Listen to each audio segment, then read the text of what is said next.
Hello friends. मैं आज आपके साथ एक नए वीडियो लेक्चर के साथ हाजिर हूँ। मैं आज बात करूँगा फिर से जो मैंने प्रीवियस वीडियो में पढ़ाया था, ग्रीन अलगी, क्लोरोफाइटा और क्लोरोफाइसिस इसको बोलते हैं प्लांट किंगडम में जो हम लोग पढ़ते हैं। तो क्लोरोफाइटा के क्लैमिडोमोनास के बारे में हम लोग बात किया था। क्लोरोफाइटा में जो ऑर्गेनिज्म है ग्रीन अलगी क्लैमिडोमोनास, उसके स्ट्रक्चरल फीचर्स के बारे में हमने देखा था। आज मैं एक दूसरे ऑर्गेनिज्म के बारे में बात करने जा रहा हूँ जिसका नाम है स्पाइरोगाइरा। स्पाइरोगाइरा बहुत इंपॉर्टेंट है आपके medical examination point of view से। हम लोग बात करते हैं और इसे देखते हैं कितने तरह के मेडिकल क्वेश्चंस आते हैं यहाँ से।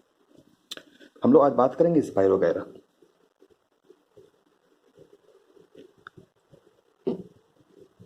स्पाइरोगाइरा, इस स्पाइरोगाइरा को हम लोग पॉन्ड, शिल्क एंड वाटर स्कम भी कहते हैं। क्यों कहते हैं इस वीडियो लेक्चर के एंड में मैं बताऊंगा। देखिए, पहले हम लोग स्पाइरोगाइरा के बॉडी फीचर्स को देखते हैं, किस तरह का उसका स्ट्रक्चर होता है। जनरली जो स्पाइरोगाइरा जो होता है, वो स्पाइरोगाइरा के जो फिलामेंट्स होते हैं, इसके जो फिलामेंट्स होते हैं, इस फिलामेंट्स के लेंथ ग्रेटर होते हैं विड्थ से। मीन्स हम लोग देखते हैं कि जो स्पाइरोगाइरा है उस एक्चुअली ये सब तो फिलामेंटस बॉडी है। फिलामेंटस अनब्रांच्ड बॉडी बोलते हैं इसे हम लोग, फिलामेंटस अनब्रांच्ड बॉडी बोलते हैं, क्योंकि इसके फिलामेंट में किसी तरह के ब्रांचिंग सिस्टम नहीं पाए जाते हैं। तो इसके जो फिलामेंट्स होते हैं, उस फिलामेंट्स के लेंथ मोर होते हैं विड्थ से। देखिए किस तरह से इसके फिलामेंट्स पाए जाते हैं।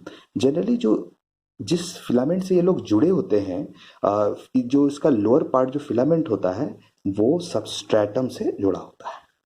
इस पार्ट को हम लोग सबस्ट्रेटम बोलते हैं। सबस्ट्रेटम जहां से उसका फिलामेंट जुड़ा होता है। सबसे नीचे का जो फिलामेंट होता है, इस फिलामेंट को हम लोग होल्ड फास्ट बोलते हैं। मैं रेड पेन का यूज करता हूं ताकि आपको बेटर दिखाई दे और समझ में आए। Hold fast. तो ये अगर एग्जामिनेशन में आपका पूछा जाए कि सबस्ट्रेटम से कौन सा फिलामेंट जुड़ा होता है, तो आप बोलेंगे होल्ड फास्ट जुड़ा होता है। ये होल्ड फास्ट जो होता है, इसमें this holdfast is lack of chlorophyll. इस होल्ड फास्ट में क्लोरोफिल प्रेजेंट नहीं होता है, ठीक है। और हमने देखा कि जो इसके फिलामेंट्स होते हैं वो लेंथ में मोर होते हैं इन कंपैरिजन टू विड्थ। अगर हम लोग यूलोथ्रिक्स की बात करते हैं, यूलोथ्रिक्स जो अगले वीडियो लेक्चर में मैं बात करूंगा, यूलोथ्रिक्स में विड्थ ज्यादा होता है और लेंथ कम होता है, ठीक है। इसके filaments one over the other में बनाते जाता हूं। ये इसके फिलामेंट्स हैं।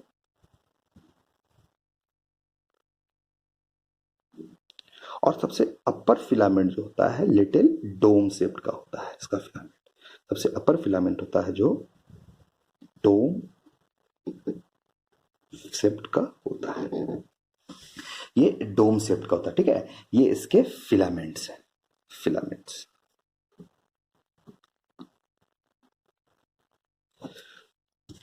को देखा तो हमने क्या देखा इसमें कि इसके जो फिलामेंट का सबसे लोअर पार्ट होता है, उस फिलामेंट को हम लोग होल्ड फास्ट बोलते हैं, जो सबस्ट्रेटम से जुड़ा हुआ होता है। फिलामेंट्स का मतलब क्या होता है? ऐसे सेल बॉडी जो एक के ऊपर एक अरेंज हो, ठीक है, और इसका कोई ब्रांच नहीं होता है, जिस कारण इसको अनब्रांच्ड बोलते हैं। और फिलामेंट बोलने का ये मतलब है कि एक के ऊपर ये अरेंज है, और इसका सबसे टॉप मोस्ट फिलामेंट होता है वो लिटिल डोम शेप का होता है।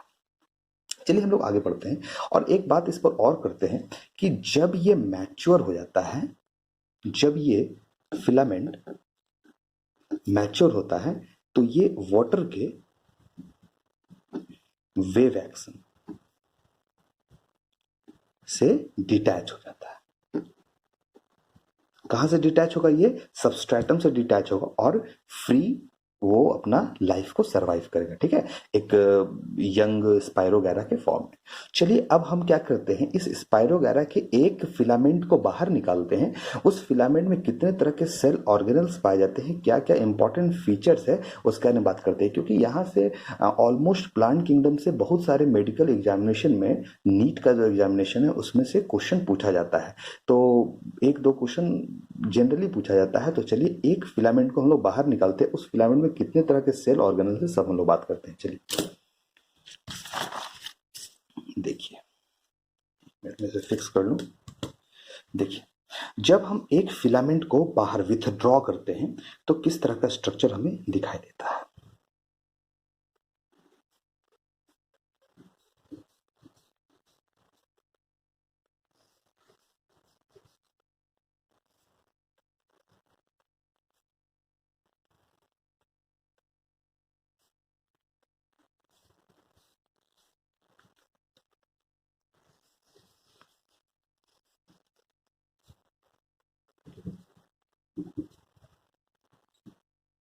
देखिए, ये इसका एक फिलामेंट को मैंने बाहर निकाला, single filament.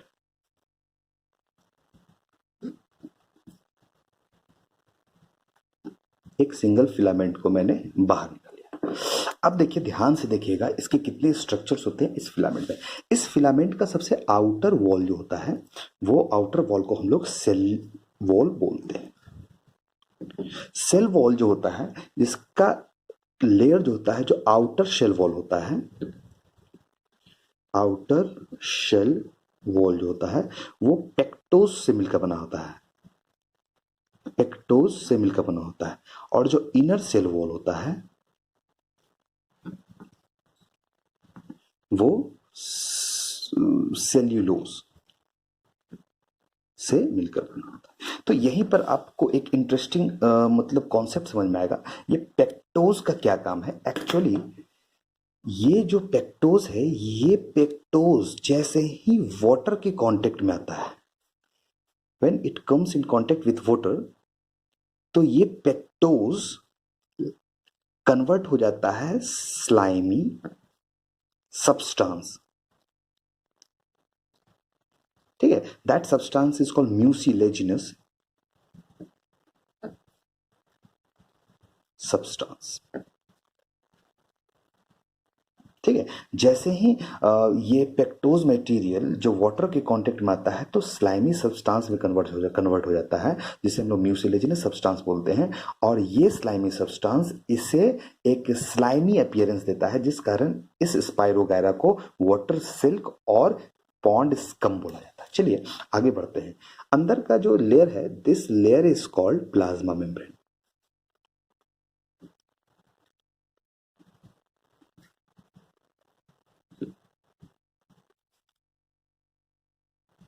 This layer is called plasma membrane. इस लेयर को हम लोग प्लाज्मा मेम्ब्रेन बोलते हैं।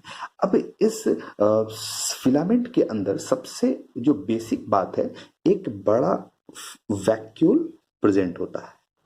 जो वैक्यूल होता है ये काफी बड़ा वैक्यूल होता है। इस वैक्यूल, ये क्या है, वैक्यूल, ठीक है, वैक्यूल। इस वैक्यूल के मेम्ब्रेन को, इस वैक्यूल के मेम्ब्रेन को हम लोग टोनोप्लास्ट बोलते हैं, टोनोप्लास्ट, ठीक है। यहां तक आपको समझ में आ गया। अच्छा, ये वैक्यूल का क्या काम है। प्लांट्स में जनरली वैक्यूल्स का जो साइज होता है वो काफी बड़ा होता है in comparison to animal cell, ठीक है। तो प्लांट्स में जो वैक्यूल्स होते हैं वो काफी बड़े होते हैं। वो स्टोरेज में, प्रोटेक्शन में, ग्रोथ में इस तरह से हेल्प करते हैं। हम लोग सेपरेटली वैक्यूल पे जब प्लांट सेल के बारे में पढ़ेंगे तब वहां बात करेंगे। उसके बाद इस वैक्यूल के अंदर न्यूक्लियस सस्पेंड होता है, ठीक है। इस वैक्यूल के अंदर क्या होता है, न्यूक्लियस सस्पेंड होता है, तो न्यूक्लियस, न्यूक्लियस। अब देखिए क्या होता है, ये इतना बड़ा वैक्यूल जो प्रेजेंट है, जिस कारण इस सेल के अंदर पाए जाने वाला जो साइटोप्लाज्म है उसका लोकेशन पेरिफेरल लोकेशन हो जाता है। तो इस साइटोप्लाज्म का लोकेशन जो होता है वो पेरिफेरल रीजन में साइटोप्लाज्म अरेंज हो जाता है। मैं आपको लास्ट में प्रूफ भी दिखाऊंगा कि स्पाइरोगायरस से लास्ट 2 to 3 years में एक क्वेश्चन जरूर रिपीट हुआ है, वो हो सकता है कि वो क्वेश्चन ड्यूरेशन 1 साल 2 साल के बाद रिपीट होता है, लेकिन जरूर रिपीट होता है, ठीक है। इस साइटोप्लाज्म को हम लोग पेरिफेरल साइटोप्लाज्म बोलते हैं।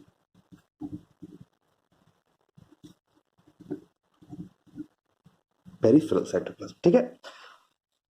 देखिए यहाँ पर हमें यह समझ में आया कि इसका जो फिलामेंट मैंने बाहर निकाला, फिलामेंट में जो सबसे पहले आउटर वॉल सेल वॉल है, वो cell wall pectose material, outer जो सेल वॉल है वो पेक्टोज से मिलकर बना है, इनर सेल वॉल सेल्यूलोज का बना हुआ है। पेक्टोज जैसे ही वाटर के कांटेक्ट में आता है तो लिटिल स्लाइमी अपीयरेंस देता है, जो स्लाइमी सब्सटेंस का फॉर्मेशन करता है, जिसे हम लोग म्यूसिलेजिनस सब्सटेंस बोलते हैं, ठीक है।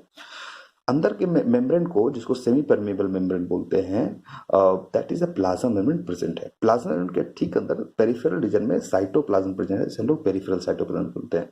पेरिफेरल साइटोप्लाज्म होने का ये कारण है कि ये इतना एक बड़ा सा वैक्यूल प्रेजेंट होता है। इस वैक्यूल के जो मेम्ब्रेन होता है उसको टोनोप्लास्ट बोलते हैं, ठीक है। वैक्यूल के अंदर एक न्यूक्लियस सस्पेंड होता है। उसके बाद देखिए यहाँ पर किस तरह से मॉडिफिकेशन पाया जाता है। वैक्यूल और साइटोप्लाज्म, ठीक है। वैक्यूल और जो आपका वैक्यूल्स है और जो आपका प्लाज्मा मेम्ब्रेन है, तो हम लोग जनरली स्पाइरोगैरा में यहाँ पे एक टर्म यूज होता है, vacuole and plasma membrane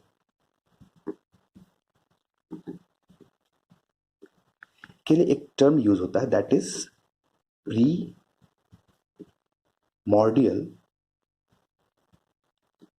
utricle. This is U. Okay. This is primordial utricle. Means इसका मतलब ये होता है presence of protoplasm.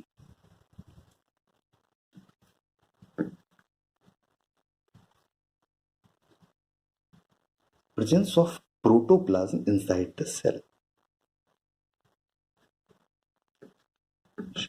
Protoplasm inside the cell. ये बात आपको समझ में आ गया, क्लियरली समझ में आ गया। प्रीमॉर्डियल यूट्रिकल इस वैक्यूल एंड प्लाज्मा मेम्ब्रेन के लिए यूज होता है, ठीक है। अब देखिए कुछ इंटरेस्टिंग बात क्या है कि जो इस फिलामेंट में जो क्लोरोप्लास्ट होता है वो स्पाइरली अरेंज होता है। क्लोरोप्लास्ट कुछ इस तरह से,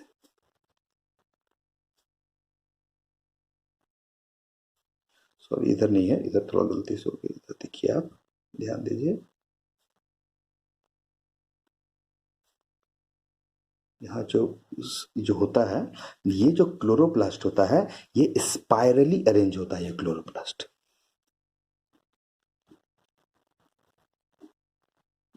ये क्लोरोप्लास्ट जो होता है ये स्पाइरली अरेंज होता है, ठीक है। इस क्लोरोप्लास्ट में पायरिनॉइड मटेरियल पाए जाते हैं। इस क्लोरोप्लास्ट में पायरिनॉइड मटेरियल पाए जाते हैं। तो पायरिनॉइड मटेरियल पाए जाते हैं, इसको हम लोग बोलेंगे पायरिनॉइड। तो पायरिनॉइड के बारे में तो हम लोग जानते हैं कि पायरिनॉइड क्या होता है। पायरिनॉइड का जो कोर होता है वो प्रोटीन होता है और वो सराउंडेड होता है स्टार्च से। आप मेरे पिछले वीडियो को देखकर पता कर सकते हैं पायरिनॉइड का स्ट्रक्चर किस तरह होता है, ठीक है। ये समझ में आ गया। अब देखिए एक और चीज बताना है कि ये जो न्यूक्लियस होता है, न्यूक्लियस किस तरह सस्पेंड होता है इस वैक्यूल के अंदर। तो न्यूक्लियस एक्चुअली सस्पेंड होता है साइटोप्लाज्मिक स्ट्रैंड के थ्रू। ये साइटोप्लाज्मिक स्ट्रैंड के थ्रू ये न्यूक्लियस सस्पेंड होता है इस वैक्यूल के अंदर, ठीक है। इसको हम लोग बोलते हैं, this structure is called cytoplasmic strand.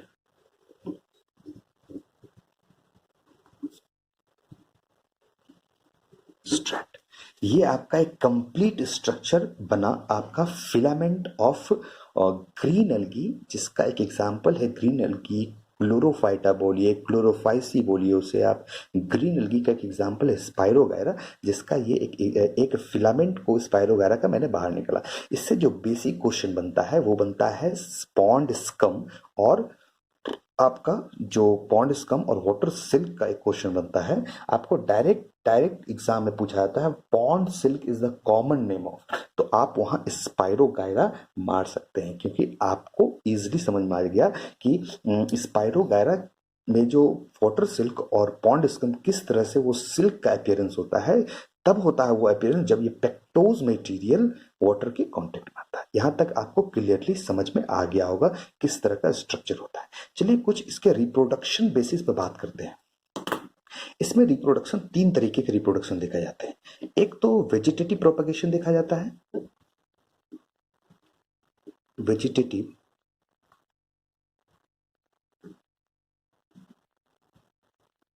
Second number asexual reproduction देखा जाता है।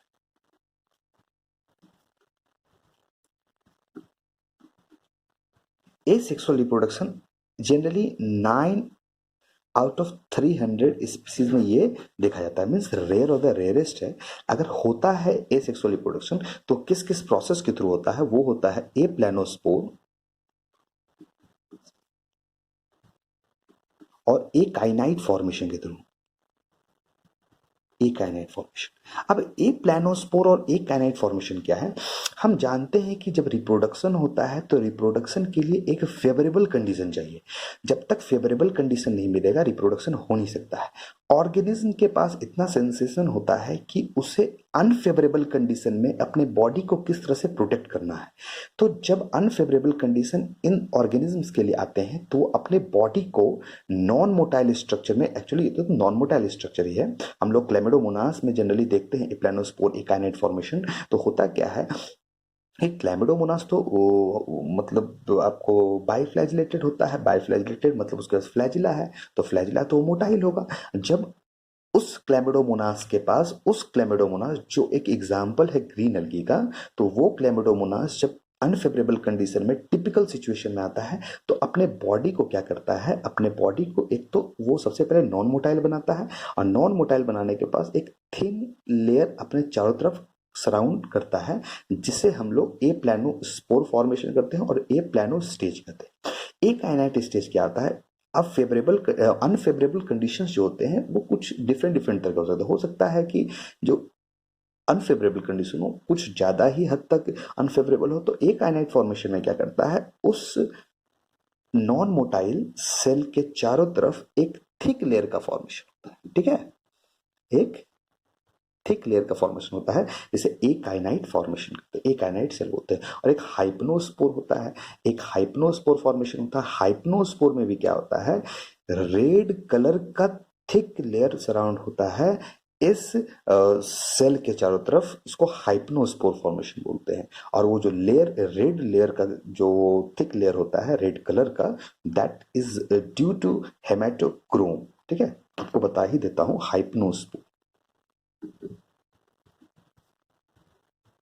हाइपनोस्पोर, हाइपनोस्पोर में क्या होता है, एक सेल के चारों तरफ रेड लेयर का एक थिक मेम्ब्रेन डेवलप होता है।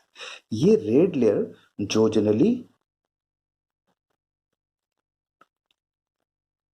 हेमेटोक्रोम के कारण ये रेड लेयर होता है। ये तो 3 स्टेज है जो अनफेवरेबल कंडीशन में ऑर्गेनिज्म अपने आप को बचाने के लिए अनफेवरेबल कंडीशन से ये चारों जो बॉडी को डेवलप करता है। ठीक है, और एक स्टेज और आता है जिस स्टेज को हम लोग बोलते हैं दैट इज पाल्मेला स्टेज।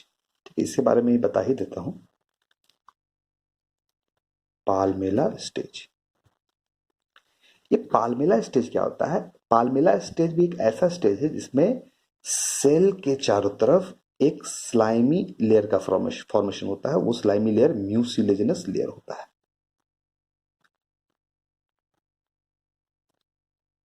लेयर का फॉर्मेशन होता है। तो ये सब जनरली, ये सब अनफेवरेबल कंडीशन में ये ऑर्गेनिज्म अपने बॉडी को प्रिपेयर करता है उस अनफेवरेबल इन्वायरमेंट से बचने के लिए।